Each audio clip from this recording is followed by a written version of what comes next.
Viewers எல்லோருக்கும் வணக்கம். இன்னைக்கு சிந்து பைரவி நாடகத்துல ஆறுமுகம் அவங்க மாமா ஃபேமிலி எல்லாரையும் சுவாதி அவங்க மாமா எல்லாரையும் மாந்தோப்புக்கு கூட்டு போறாரு. அப்போ மாம்பழம் ஒன்று பறிச்சு தராரு அவங்க மாமா பொண்ணுக்கு. சுவாதிக்கு அது சாப்பிடவே தெரியல. இது எப்படி சாப்பிட்றது அப்படின்னு சொல்லிட்டு கேட்குறாங்க. அப்படியே சாப்பிடு சுவாதி, நல்லா இருக்கும் அப்படின்னு சொல்லிட்டு எப்படி சாப்பிடணும்னு சொல்றாரு. அவங்களும் சாப்பிட்றாங்க. மாம்பழத்தெல்லாம் மேலே ஊத்திக்கிறாங்க. அவங்களுக்கு சாப்பிடவே தெரியல. உடனே குடுகுடுன்னு ஓடி போயிட்டு கார்லேருந்து டிஷ்யூ பேப்பரை எடுத்துகிட்டு கொடுக்குறாரு ஆறுமுகம். அவங்களும் தொடச்சிக்கிறாங்க. இதெல்லாம் பார்க்கும்போது பைரவிக்கு செம்ம கடுப்பாகுதுங்க. பார்த்தியா இந்த எருமை எப்படியெல்லாம் ஜொல்லு விடுறான் பாரு அப்படின்ட்டு. அதுக்கப்புறமா அவங்க கழுத்தில் ஒரு சித்தெரும்பு கடிச்சிருது அவங்கள. அப்படி இதை எடுங்களேன் அப்படின்னு சுவாதி சொல்கிறாங்க. இரு சுவாதி, நானே எடுக்கிறேன் அப்படின்னு சொல்லிட்டு அவரு அந்த சித்தெரும்பை எடுக்கிறாரு. எருமை, நான் எடுக்கிறேன், நீ போடா, நீ போய் உன் வேலையை பாடுறான்னு சொல்லிட்டு திட்டிட்டு பைரவி சுவாதி கழுத்துலேருந்து சித்தரும்பை எடுக்கிறாங்க. எடுத்ததும் அதுக்கப்புறம் அவங்க அத்தை மாமாக்கு எல்லாருக்குமே மாம்பழத்தை எடுத்துகிட்டு தராருங்க. கொடுத்ததும் அன்னபூர்ணி என்ன சொல்கிறாங்கன்னா, ஆறுமுகம், நீ சுவாதி அப்படியே எல்லா இடத்துலையும் சுற்றி காமிச்சிட்டு வந்துரு நம்ம தோட்டத்தை எல்லாத்தையும் அப்படின்றாங்க. பைரவி, நீயும் கூட இருமா அப்படின்றாங்க. உடனே ஆறுமுகம்ல ஐயோ இவ எதுக்கு அப்படின்ற மாதிரி பைரவியை நினைக்கிறாரு. அப்படியே கூட்டிகிட்டு போயிட்டு வயல்வெளி எல்லாத்தையும் சுற்றி காட்டுறாருங்க. சுற்றி காட்டும் போது அப்படியே டிராக்டர் இது உங்கள் டிராக்டரா அப்படின்னு சொல்லி சுவாதி கேட்குறாங்க. ஆமாம் சுவாதி அப்படின்னு சொல்கிறாரு ஆறுமுகம். எனக்கு கொஞ்சம் டிராக்டர் ஓட்டணும்னு ஆசை, சின்ன வயசுலேருந்து நீங்கள் சொல்லித்தரீங்களா அப்படின்றாங்க. வா வா அப்படின்னு சொல்லிட்டு சொல்லித்தரேன்னு சொல்லிட்டு கையை பிடிச்சிக்கிட்டு ஏற்றுறாருங்க டிராக்டரில். உடனே அதை பைரவிக்கு செம்ம காண்டாவுது.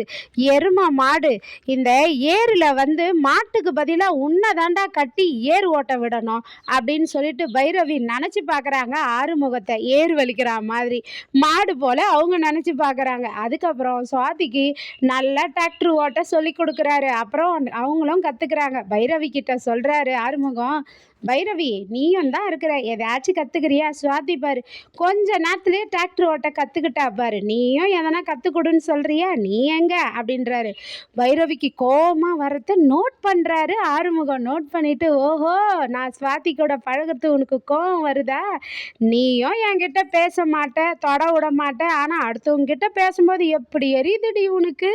இரு நான் இதே போல் பண்ணுறேன், ஃபாலோ பண்ணுறேன் அப்படின்னு சொல்லிட்டு ஆறுமுகம் அதே போல் பண்ணுறாரு. அப்புறம் கழனி எல்லாம் சுற்றி காமிச்சிட்டு வரும்போது சுவாதி ஒரு சேரில் விழுந்துடுறாங்க. சேரில் விழுந்ததும் அவங்கள ஒரு இடத்துல ஒரு அக்காவை கூப்பிட்டு பம்பு செட்டில் போயிட்டு இதெல்லாம் கழுவி விடுங்கக்கா, இது எங்கள் மாமா பொண்ணு சேரில் விழுந்துட்டா அப்படின்னு சொல்லி அனுப்புகிறாரு. அனுப்பிச்ச பிறகு அதுக்கப்புறமா அன்னபூர்ணி வீட்டில் சுவாதியோடைய அப்பா அம்மாவும் அன்னபூர்ணி எல்லாம் பேசிகிட்டு இருக்காங்க. பேசிக்கிட்டு இருக்கும்போது என்ன சொல்கிறாங்கன்னா, எங்கே சுவாதி எங்கே இப்போது அப்படின்னு கேட்குறாங்க. கேட்கும்போது சிவா கூட வெளியே போயிருக்கா அப்படின்னு சொல்கிறாங்க அன்னபூர்ணி. உடனே சுவாதியோட அப்பா அம்மா என்ன சொல்கிறாங்கன்னா, சிவா கூட ரொம்ப நெருங்கி பழகிறா இல்லை சுவாதி, அவங்க 2 பேர் பழகிறத பார்க்கும்போது எனக்கு ரொம்ப சந்தோஷமாக இருக்குது, அந்நியோன்யமாக பழகிறாங்க அப்படின்ட்டு சொல்கிறாங்க. உடனே இதை மகா மைண்டில் ஏற்றிக்கிறாங்கங்க. அப்போது அவங்க 2 பேருக்கும் ஜோடி போட்டு முடிச்சு போட்டு விட்டால் நல்லாயிருக்கும் அப்படின்னு மகாவுக்கு ஒரு பிளான் வருது. அதுக்கப்புறம் என்ன சொல்கிறாங்கன்னா, அன்னபூர்ணி நாளைக்கே நம்ம வீட்டுக்கு தரகரை வர சொல்லியிருக்கேன், அவர் மாப்பிள்ளைங்க ஃபோட்டோ நிறைய காட்டுவார், அப்போ சுவாதிக்கு ஏற்ற மாப்பிள்ளை யாருன்னு நம்ம மாப்பிள்ளை பார்த்து கல்யாணம் பண்ணி வச்சிடலாம் அப்படின்னு சொல்கிறாங்க அன்னபூர்ணி. உடனே அவங்க சுவாதியோட அப்பா அம்மா பேசிட்டு உள்ளே போயிட்ட பிறகு அன்னபூர்ணி கிட்ட மகா பேசுகிறாங்க. அக்கா எனக்கு ஒன்று தோணுது, நான் சொல்லட்டுமா அப்படின்றாங்க. என்ன மகா சொல்லு அப்படின்னு சொல்லிட்டு சொல்கிறாங்க. உடனே எனக்கு சுவாதிக்கு வெளியில் எங்கெங்கேயோ மாப்பிள்ளை பார்க்குறீங்கல்லக்கா, ஏங்க்கா நம்ம வீட்டுக்கே அவளை மருமகளாக ஏற்றுக்கிட்டா என்ன அப்படின்னு கேட்குறாங்க. உடனே அன்னபூர்ணி மகா நீ சொல்கிறது எனக்கு ஒன்றும் புரியலையே அப்படின்னு சொல்கிறாங்க.